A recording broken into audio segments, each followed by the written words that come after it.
नापाक बिस्तर पर भी नमाज हो जाएगी और कोई मुफ्ती इसे गलत नहीं कह सकता। अस्सलामु अलैकुम रहमतुल्लाहि व बरकातुहू। आप देख रहे हैं शाहिद अमजदी चैनल और आपसे गुजारिश है कि अगर आप इस चैनल पर नए हैं तो आप इसे सब्सक्राइब कर लें। बिला ताख़िर वीडियो को शुरू करते हैं और आज की वीडियो में मैं ये बताऊंगा कि नमाज के हकाम क्या है, नमाज की फ़र्ज़ियत क्या है और नमाज के ताल्लुक़ से वीडियो बना रहा हूँ और इसे आप समाअत भी करेंगे और वीडियो के अंदर सजदा कैसे करते हैं, सजदा करने का तरीका क्या है, इसके बारे में बताऊंगा। तो आपसे गुजारिश है कि वीडियो को आखिर तक देखें और आपको अच्छा लगे तो दोस्तों तक शेयर करें। बिला ताख़िर वीडियो को शुरू कर आप अच्छे तरीके से इसे आप समझ लें कि जिन हजरात को पेशानी पे ज़ख़म हो जाए, फुंसी हो जाए और उसको सजदे करने में तकलीफ़ हो रही है तो ऐसे लोगों को चाहिए कि नाक पर ही सजदा करें। पेशानी ज़मीन से ना टच हो, ना मस हो, ना लगे, मगर नाक की हड्डी है उसी पे आप सजदा करें, नमाज हो जाएगी। और अगर आपने ऐसा नहीं किया, इशारे से सजदा कर लिया तो आपकी नमाज नहीं हो रही है। मसला नंबर 2 पर आते हैं नमाज के ताल्लुक़ से कि औरत बीमार है तो शौहर पर फ़र्ज़ नहीं कि उससे वज़ू करा दें। हाँ, अगर ग़ुलाम बीमार है, वो उसकी तबीयत ख़राब है तो अब उसके मालिक का ज़िम्मेदारी है कि उसे वज़ू करा दे नमाज़ पढ़ने के लिए।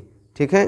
मसले नंबर 3 पे आइए कि जिसको मैंने ये थंबनेल के ऊपर ये लिखा हुआ था कि नापाक बिस्तर पर नमाज हो जाएगी, उसी के ताल्लुक़ से ये बात अब बताने की कोशिश कर रहा हूँ। आप तवज्जो के साथ से सुन लें। मरीज़ के नीचे बिछौना बिछा है, नजिस बिछौना, नापाक बिछौना बिछा है और हालत ये कि बदला भी जाए तो नमाज पढ़ते पढ़ते बकदरे माने नापाक हो जाएगा तो नमाज तो उसी पर नमाज पढ़ें। जो बिस्तर नापाक है उसी पर वो शख्स नमाज पढ़ें। यूँ ही अगर बदला जाए उस कदर की जल्द नजिस ना होगा, मगर बदलने में उसे शदीद तकलीफ़ होगी तो उसी नजिस पर ही नमाज पढ़े। आप समझ गए इस मसले को कि अगर बीमार आदमी है और वो बिस्तर नजिस है और उसको नमाज पढ़ना माफ़ नहीं है, वो नमाज पढ़ेगा और वो नजिस बिस्तरा है और उसको बदला जाए या बदलते बदल नापाकी के हालत में फिर से वो नापाक हो जाए बिस्तर, तब उसे छोड़ दिया जाए, उसी बिस्तर पे वो नमाज पढ़ें। और अगर ये गुमान है कि नहीं बिस्तरा बदल देंगे, बदला जाएगा, तो जो मरीज़ है उसे इतनी तकलीफ़ हो कि वो बर्दाश्त नहीं कर पाए तो फिर बिस्तरे को ना बदला जाए बल्कि उसी पर उसको नमाज़ पढ़ने के लिए छोड़ दिया जाए। आप इस बात को बगौर समाअत कर लिए कि नापाक बिस्तर पे नमाज़ पढ़ेंगे कब? जब हमारी हालत बहुत ही ख़राब हो जाएगी तब। मगर नमाज माफ़ नहीं है। तंबीह के लिए आपको कुछ बातें बता दूं कि आजकल जो हम लोग ये देखते हैं कि बहुत सारे लोग नमाज तो बिगर उज़्र नहीं पढ़ते हैं, मगर हालत नमाज का ये है मसला है, ये शरीयत है कि फुंसी हो जाए, फोड़ा हो जाए, बहुत शदीद तकलीफ़ हुए, मगर आपको नमाज माफ़ नहीं है। मगर जैसे ठंडी का दिन आता है, सर्दी हो जाए, ज़ुकाम हो जाए, लोग नमाज नहीं पढ़ते। थोड़ा से पैर में चोट लग जाए, लोग नमाज नहीं पढ़ते। फुड़िया फुंसी हो जाए, लोग नमाज नहीं पढ़ते। एक बहाना मिल जाता है कि हमें ये तकलीफ़ हो गया, बुखार हो गया, ये हो गया, जबकि नमाज उस हालत में भी माफ़ नहीं है। और जो लोग नमाज इस हालत में भी छोड़ते हैं तो मुस्तहिक़ अज़ाब हैं, वो रास्ता अज़ाब का तलाश कर रहे हैं। जो लोग बेउज़्र नमाज को तर्क कर रहे हैं, जो लोगों का ये हाल है किसी का हो गया हो अब वो न पढ़ता तो उसके लिए भी माफ़ी नहीं है। आपने सुना कि इतनी हालत ख़राब है कि वो बिस्तरे पे बदल नहीं सकता, फिर भी उसके लिए नमाज माफ़ नहीं किसी भी हालत में। तो हमें चाहिए कि नमाज की पाबंदी करें। और बहुत लोग ये सवाल करते हैं कि मौलाना बताइए कि सजदा तिलावत कैसे करें और उसका तरीका क्या है। तो इसके बारे में भी आपको 2-3 मसले आप तक को बता दूँ जो ख़ास है, जो हर किसी के लिए ज़रूरी है। जो लोग नहीं जानते तो इंशाअल्लाह इस बात से वो भी जान जाएंगे कि जैसे एक मजलिस में सजदा की एक आयत को बार बार पढ़ा या सुना तो एक ही सजदा वाजिब होगा। मतलब आप कुरान मजीद पढ़ रहे हैं, रमज़ान के महीने में पढ़ रहे हैं या अगर दीगर दिनों में पढ़ रहे हैं, तो ऐसा नहीं कि 14 सजदे हैं तो आपको 14 बार सजदा करना पड़ेगा, नहीं।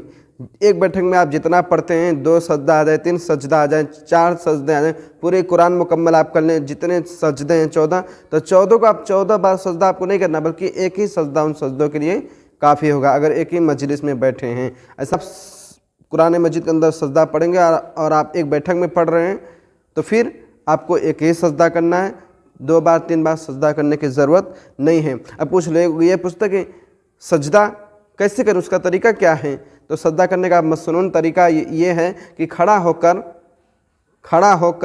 अल्लाह अकबर कहता हुआ सजदे में जाए। खड़ा हो गया, अल्लाह अकबर बोलकर सजदे में जाए और कम से कम 3 बार सुबहान रब्बियल आला कहें, फिर अल्लाह अकबर कहता हुआ खड़ा हो जाए।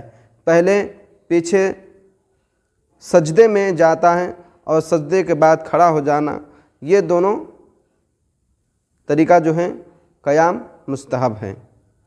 ठीक है, अल्लाह अकबर बोलकर सजदे में जाना है और अल्लाह अकबर बोलकर खड़े हो जाना है और सजदे में 3 बार सुबहान रब्बियल आला पढ़ना, ये सजदा करने का मसनून तरीका है। अब एक मसला और आखिरी समझ लें कि सजदे तिलावत के लिए अल्लाह अकबर कहते वक्त, सजदे तिलावत के लिए अल्लाह अकबर कहते वक्त ना हाथ उठाना और ना उसमें तशहुद है और ना सलाम है।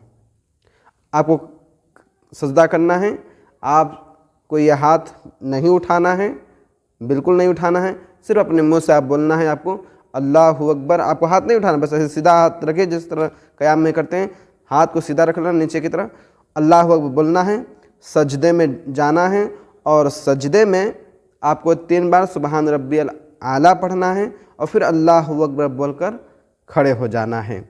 ये मसनून तरीका है और अगर आप नहीं भी खड़े होंगे तो कोई गुनाह नहीं है, मगर मुस्तहब है। अगर आप ऐसा करते हैं, खड़े होते हैं अल्लाह अकबर बोलकर, तो आपको ज़्यादा इसमें सवाब है। ठीक है, अगर आपको वीडियो अच्छे लगे तो आपसे गुजारिश है कि इसे लाइक करें, सब्सक्राइब करें। अस्सलामु अलैकुम व रहमतुल्लाहि व बरकातुहू।